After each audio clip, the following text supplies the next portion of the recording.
కేసీఆర్ 2 సంవత్సరాల తర్వాత వచ్చి ఓ సంచలనానికి మారుపేరుగా గంటన్నర సేపు ఎక్కడ కూడా కనీసం తడబడకుండా మంచినీళ్ళు కూడా తాగకుండా గంటన్నర సేపు అనేకమైనటువంటి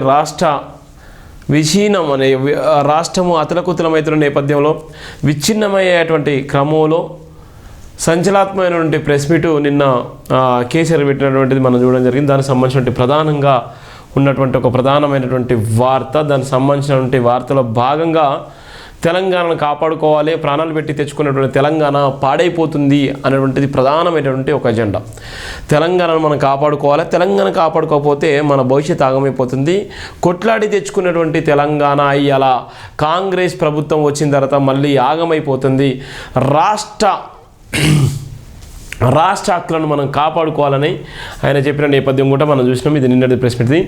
తెలంగాణను కాపాడుకోవాలి, ప్రాణాలు పెట్టి తెచ్చుకున్న తెలంగాణ పాడైపోతుంది, పేదల సంక్షేమానికి దిక్కులేదు, మందకోడిగా ప్రాజెక్టుల నిర్మాణం, పాలమూరు రంగారెడ్డి ఎత్తిపోతుల పథకంలో తట్టెడు మట్టి తీసిందే లేదు, ఫాల్తు ముచ్చట్లతో కాలం గడుపుతున్నారు, తెలంగాణ సమ్మిళిక అభివృద్ధి వెనుకబడిపోతుంది, 420 హామీలలో ఎన్ని హామీలు అమలవుతున్నాయి, ఎరువుల పంపిణీలో మళ్ళీ పాత పద్ధతిలో చెప్పుల లైన్లు పెరిగిపోతున్నాయి, సర్వభ్రష్టి ప్రభుత్వం అంటున్న కేసీఆర్, తెలంగాణను దోచుకుంటే ఊరుకునేదే లేదు, పచ్చి అబద్ధాలు పచ్చి మోసాలు చలమనవుతున్నాయి. డాక్టర్ వరిగెల శివ ప్రధానంగా రాసినటువంటి ప్రధాన వార్త.